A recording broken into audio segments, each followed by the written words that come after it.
Привіт, любі малята! Подивіться, хто це сьогодні в гості до нас завітав. Так, це котик. І звати його Мурчик. Мурчик дуже хоче з вами познайомитись. Назвіть, будь ласка, своє ім'я.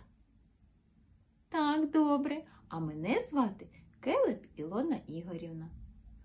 Тільки Мурчик чомусь сьогодні засмучений. Мурчик, чому ти засмучений? Тому що немає діток у садочку.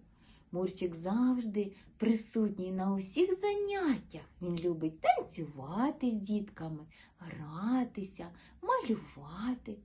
Ну нічого, ми спробуємо його так розвеселити. Принесіть, будь ласка, дітки, до екрану свої улюблені іграшки, тваринки. А ми почекаємо. Так, добре. Кого ви принесли? Назвіть. От і добре.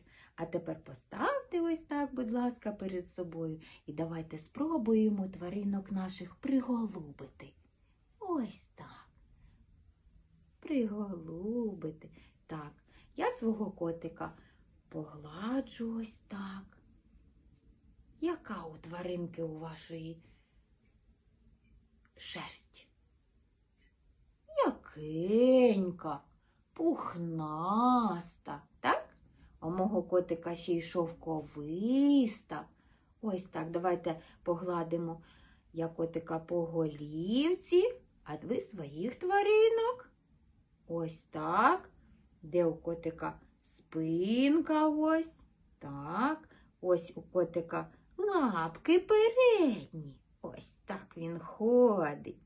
Ось задні лапки. Так.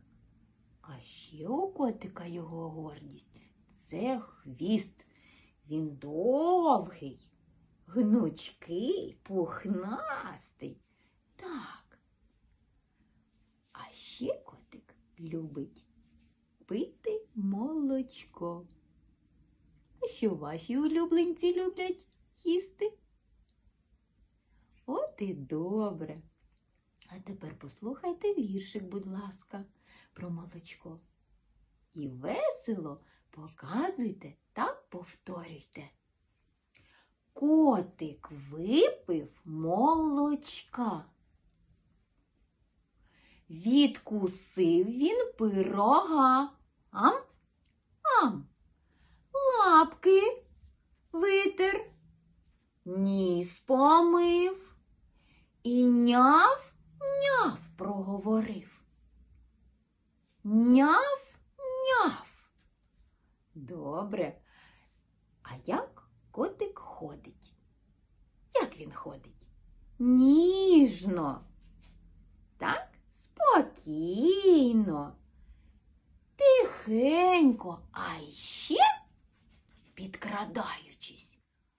А чому він підкрадається? Тому що він хоче спіймати мишку. Ходить котик тишком-нишком, щоб спіймати хитру мишку. Наша мишка непроста, шустю нірку, нема хвоста. А тепер покажіть, як котики бігають, граються, стрибають. Ой, молодці, діти.